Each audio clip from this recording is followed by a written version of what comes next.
सबसे निराशा वाला बजट इस बार भारतीय जनता पार्टी की सरकार ने पेश किया। नमस्कार, मैं सुमन, आप देख रहे हैं रणभेरी न्यूज।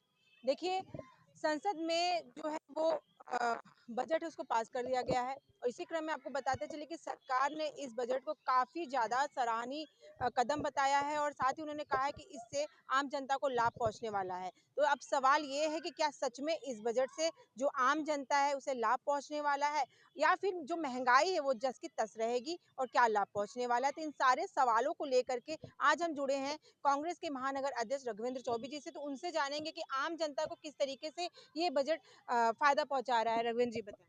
आम जनता को कोई फायदा नहीं पहुंच रहा है और सरकार ने अपनी पीठ खुद थपथपाई है। और बजट पेश करते ही कुछ घंटों में ही शेयर मार्केट जो गिरा, ऐतिहासिक गिरावट आई है, ये संकेत है कि बजट एक बार फिर देश को निराशा करने वाला और किसी के हाथ में कुछ न लगने वाला साबित हुआ। न नौजवानों के लिए कुछ है, न शिक्षा ग्रहण कर रहे विद्यार्थियों के लिए है, न बेरोजगारों के लिए है, न महंगाई कम करने के लिए क्या सरकार कदम उठा रही है उस पे। हर चीज के दाम, लोगों के दैनिक उपयोग करने वाली चीजों के दाम आसमान छू रहे हैं। यहाँ तक कि दवाएं भी महंगी हो गई हैं। जो पहले दवाई सस्ती मिल लेकिन जाती थी। इस दौरान बताया कि कैंसर और अन्य किसी चीज का नाम लिया गया था जिसकी दवाएं आप सबने 2-3 दिन पहले देखा कि बिहार में भी एक एम्स का बनाया इन्होंने, और उसको लगता है कि 7-8 साल पहले घोषणा हुई थी, पिछले चुनाव की घोषणा।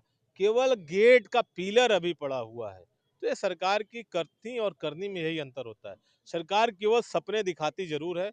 नरेंद्र मोदी की सरकार लोगों को सपने दिखाती है कि ये चीज होगी तो ऐसे होगी, लेकिन होता उसका उल्टा है। महंगाई 10 गुना बढ़ी। आप देखिए, शादियों का सीजन चल रहा है, लोग सोने चाहते और अपने दैनिक उपयोग की चीजें, चाहे कोई भी चीज उठा के दे लीजिए, चाहे सब्जी हो, राशन हो, हर चीज के दाम 10 गुना हो चुके हैं। और किसी तरह लोग अपना जीविका चला करके अपना मान सम्मान बचाने के लिए दिन रात संघर्ष कर रहे हैं। किसानों के हित में किस तरीके से ये बजट कहीं सामने आ रहा है। किसानों के लिए कोई योजना नहीं, पहली बार किसानों की कोई चर्चा तक नहीं हुई। और ये बजट किसानों के साथ साथ पूरे देश के लिए, न उद्योग के लिए कुछ दिया इन्होंने, न रक्षा के लिए कुछ दिया, न किसी भी, न बेरोजगारों के लिए कुछ दिया। कोई नहीं, केवल एक डिकोरम जो फॉर्मेलिटी होती है उसे वित्त मंत्री जी ने किया है और प्रधानमंत्री जी ने उनकी पीठ थपथपा दी है। और न किसी विपक्ष ने, न किसी अर्थशास्त्री ने इस बजट की सराहना की है। सबने इसको निराशाजनक बताया और ये साबित भी हो गया, तुरंत ही साबित हुआ। जिस तरह से शेयर बाजार औंधे मुंह गिरे, ये साबित हो गया कि इस सरकार के पास न कोई नियत है, न कोई नीति है। महिलाओं को लेकर के सरकार बहुत बातें करती है, उनकी सुरक्षा से लेकर के उनके विकास से लेकर के हर पहलू पे बात करती है। तो इस बजट में महिलाओं के लिए भी तो कुछ खास रहा होगा। कुछ नहीं रहा है। ये देखिए, सरकार हर चीज पे बात करती है, उनका क्रियान्वयन नहीं, कभी नहीं कर पाती है। इनके पास बात है और उसे वो भरपूर रूप से देश की जनता को केवल अपने मंचों से और अपने भाषणों से देते हैं। और जब उसको धरातल पे असली जमा पहनाना होता है तो दूर दूर तक कोई न इनका कोई ऐसा नीति निर्धारण होता है कि उससे आम लोग को सीधे लाभ पहुंचे। पूरी तरह से विफलता भरा इनका शासन और साल बीत रहे हैं। बहुत जल्द जनता इनको आजाद करेगी और मुझे लगता है कि वर्षों भारतीय जनता पार्टी की सरकार इस देश में रिपीट नहीं होगी। केवल एक कन्वर्ट जो 2014 में इन्होंने बुलेट ट्रेन किया, आपका हाई स्पीड ट्रेन चलाएंगे। मैं जानना चाहता हूं आपके माध्यम से कि ये बताएं उसका किराया क्या है? एक वंदे भारत जाती है जिसके स्टॉपेज कम है और 7-8 घंटे में दिल्ली पहुंच जाती है बनारस से, लेकिन उसका भाड़ा कितना है?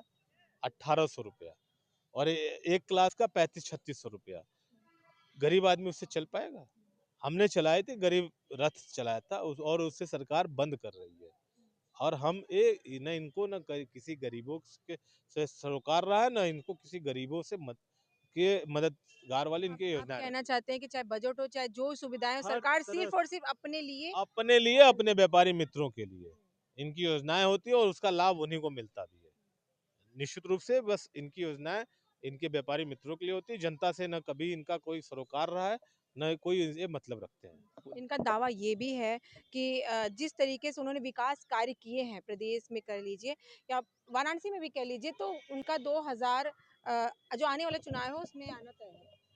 समय बताएगा। हाँ, इनका विकास इन्होंने किया है भ्रष्टाचार में, महंगाई को 10 गुना बढ़ा दिया, बेरोजगारी उनका कहना 45। भ्रष्टाचार तो बहुत कम हो गया।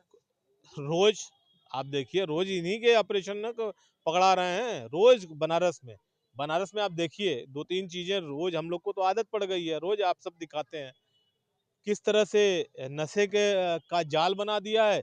एक महिलाओं का यही सम्मान है कि रोज़ लगभग-लगभग हफ्ते में कोई ऐसा हफ्ता नहीं बीतता कि कोई न कोई सेक्स रैकेट भंडाफोड़ यहाँ का पुलिस प्रशासन करता है। ये प्रधानमंत्री जी का संसदीय से काशी को उन्होंने गुजरात की तर्ज पे डेवलप करने का जो बीड़ा उठाया, यहाँ की संस्कृति को पे हमला कर रहे हैं, यहाँ की विरासत को मिटा रहे हैं और सीधे-सीधे ये काशी की पहचान को समाप्त करने की तरफ बढ़ रहे हैं। वापस से बजट पे बात करेंगे, यानी कि हम ये माने कि बजट जो इस बार आया है वो कहीं से भी आम जनता के पक्ष 12 में नहीं है। 12 वर्षों का सबसे निराशा वाला बजट इस बार भारतीय जनता पार्टी की सरकार ने पेश किया है। देश को इस पे कुछ नहीं कि कोई वर्ग को कुछ नहीं प्राप्त हुआ है। न इनकम टैक्स स्लैब में कोई राहत दी गई जो कि हर बार आप लोगों ने देखा होगा कि 10 ही हज़ार सरकार बढ़ाती है, 25 ही हज़ार बढ़ाती है। पहले की भी सरकारों ने कि आम व्यक्तियों को हम जो टैक्स का स्लैब है इतना की छूट का 10,000 15 पहली बार ऐसा हुआ कि सरकार उसी पे स्थिर रही है। उसको भी इतनी भी हिम्मत नहीं कर पाए कि उसको 10 ही हज़ार रुपया बढ़ा देते, 25 ही हज़ार रुपया बढ़ा देते। तो आप देख लीजिए इससे सरकार बहुत ही निराशा से में डूबे व्यक्ति द्वारा बनाया बजट और निराशावादी बजट है।